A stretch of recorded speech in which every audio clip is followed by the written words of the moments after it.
In today's video, we're going to be going over immigration inside of Canada.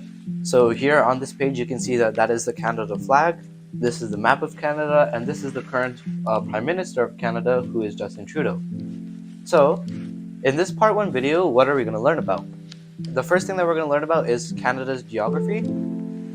Second thing we're going to learn about is the land of immigration and why people call Canada the land of immigration. And finally, third, we're going to learn about why immigration is needed and important inside of Canada. So these are going to be the 3 things that we're going to cover inside of this video. So let's go over the land of immigration. So this, as you can see, here is the map of Canada, and here is all the provinces and territories that are also inside of Canada, the geography of Canada. So Canada is a country inside of North America. It has 10 provinces, which are listed over here in this picture. And it also has 3 territories, which extend from the Atlantic Ocean to the Pacific Ocean and northward into the Arctic Ocean, making it the world's second largest country by total area with the world's largest coastline. So here what we're seeing is, so this is the map of Canada, and we're seeing that it has 10 provinces. So Canada has 10 provinces and 3 territories. So the 3 territories are on the top, so you can see that there's Yukon, Northwest Territories, and Nunavut, and all of these are going to be the 10 provinces. And then you can see that there's 3 surrounding oceans. On the top, there's the Arctic Ocean. On the left, there's the Pacific. And on the right, there's the Atlantic. And it's also the second largest country in the world. So this is just Canada's geography. So furthermore, into the land of immigration, Canada is often referred to as land of immigrants due to its long history of welcoming newcomers from around the world. So here, this is just an example of how a new settler would be coming to Canada. And the first settler that came over to Canada were the Europeans. So the first European settlers arrived in now what is called Canada in the 16th and 17th centuries. So this is just an image that represents the European settlers finding out Canada. Since then, subsequent waves of immigrations have brought people from countries all over the world to Canada. So the first settlers were the European settlers. And after that, there's always been waves of new immigrants that have been coming around the world since the time of the European settlers. So furthermore, into the land of immigrations, what is the current population of Canada? So the current population of Canada is approximately 38.6 million as of Friday, April 7th of 2023. Now once again, this is our Prime Minister. And also, 75% of Canada's population growth comes from immigration, and that is mostly from the economic category. So we're going to cover more about this economic category later on in this video. But as you can see, that 75% of Canada's population growth is from immigration. So that's why we basically call Canada the land of immigration. Furthermore, so Canada has continued to actively promote immigration. The federal government has announced plans to increase immigration targets to welcome over 400,000 new permanent residents each year by 2023. So that is a lot of immigrants. You can see that by each year, Canada is gonna try expanding their immigration targets to 400,000, and we're gonna learn more about why they're doing this in the upcoming slides. So this is also why we're calling Canada the land of immigration. So now let's see, why is it important for Canada to have immigrants, or why they are important? So first of all, 25% of Canada's population will become over 65 years of age by 2035.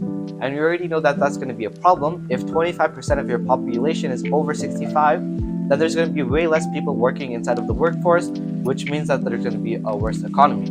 So furthermore, why is it important? So around 5 million Canadians set to retire by 2035. So continuing from the last slide, this much Canadians are going to be retiring by 2035. So here we can see that also one thing in Canada, most people start retiring earlier than they're supposed to. So the age that you're supposed to retire is 65 years old. But sometimes in Canada, people retire earlier than that, such as like 50s, 55s, and such like that. So this is why we need immigration, and that's why it's important to Canada. So we're going to cover that once again in the upcoming slides. So now let's talk about fertility. So Canada's fertility rate is currently 1.6, which is ranked 181st globally and is well below Canada's replacement rate of 2.1. So we're going to learn more about what fertility rate is in the next slide. But as we can see that it's really low, so we need a fertility rate of 2.1, which is basically how much a female reproduces of babies in her whole lifetime. And we can see that the average is only around 1.6 when we need at least a replacement of 2.1. And it's really far. We can see that it's only 181st in the world. So let's see what fertility rate actually means. So fertility rate refers to the average number of children that would be born to a woman over her lifetime based on current age-specific fertility rates. So basically what we're saying here is that fertility rate is the average number of children that a woman would be born in her lifetime. And we can see that Canada's average is 1.6 right now, which is way less than the needed 2.1. And this also means that without immigrants, Canada's population would highly likely decline over time.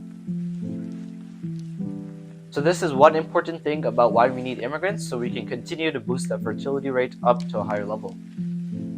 So why is immigration important to Canada? So furthermore, so as of 2021, the worker to retire ratio in Canada was approximately 3.4 workers for every retire. So in 2021, basically what we're saying that is for every single retire that we have, there's usually about so 3.4, so we could round that up to 4 or 3. So usually there's going to be 3 or 4 worker to retire ratio. So that means there's going to be 4 people or 3 people for every single retire that we get. So back then that was pretty good, because if we get 1 retire, we still have 4 people in the workforce trying to replace them. But what is going to happen now is that projection into 2035, the worker to retire ratio in Canada will be approximately only 2 workers for every retired. And this is expected to put significant pressure on Canada's social programs and economy in the upcoming years. So we already know that this is going to be a problem, so we're down to only 2 workers for every single retired. So that means that these 2 people that are trying to replace them, these 2 people are going to have to work extra time, and they have to spend more time, and that will obviously bring down economy of Canada and also put pressure on multiple people.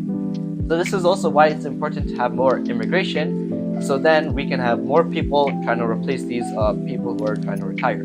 To address this challenge, the Canadian government has been taking measures to encourage older workers to stay in the workforce longer and to attract more immigrants into Canada to increase the working age population. So as we said in the previous slides, I said that most people retire quicker, so they retire before 65. They're trying to make the people work a little bit longer so that we can have a more balanced economy.